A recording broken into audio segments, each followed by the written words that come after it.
Confession. I'm the coworker that dropped the bouncy ball bomb. Sorry for the weird title. It's the best I could come up with to describe the chaos I unleashed at work.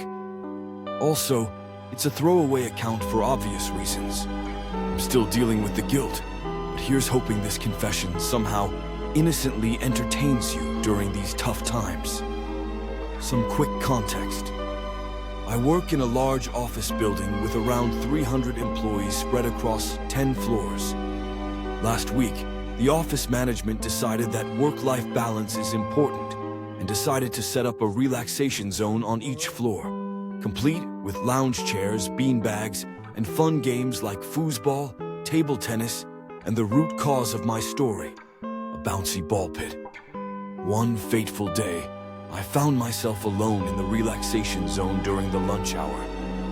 I started idly picking up a bouncy ball and throwing it into the pit. It was a beautiful sight, multicolored bouncy balls jumping around happily. A wicked thought crossed my mind. Wouldn't it be fun to see them bounce around outside the pit? I looked around to make sure no one was nearby, and following the impulse, tipped the pit slightly, letting loose around 100 jubilantly colored balls on the entire floor. What I did not anticipate was how bouncy these balls actually were.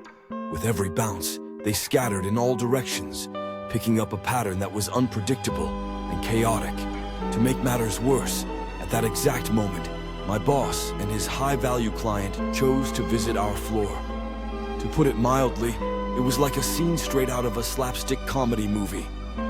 Imagine a high-profile client meeting being sabotaged by a sea of bouncy balls, causing people to slip, slalom, and skid. To say it was chaotic would be an understatement.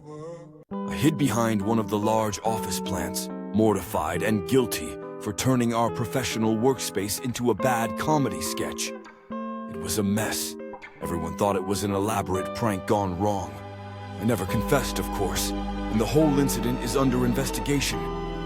Just to add to the drama, as I am typing this, I've heard from my workmate that there's talk about involving the security team to check the footage. Since that happened, I'm terrified, feeling like a criminal for a crime I unintentionally committed. So, here I am, living with the guilt and the scare that I might have deeply tarnished my career over a harmless thought. Now, I'm debating if I should come clean or wait for them to possibly get to me. Or maybe skim through the employee handbook to see if unleashing bouncy balls falls into grounds for employment termination. We'll keep you updated, Reddit.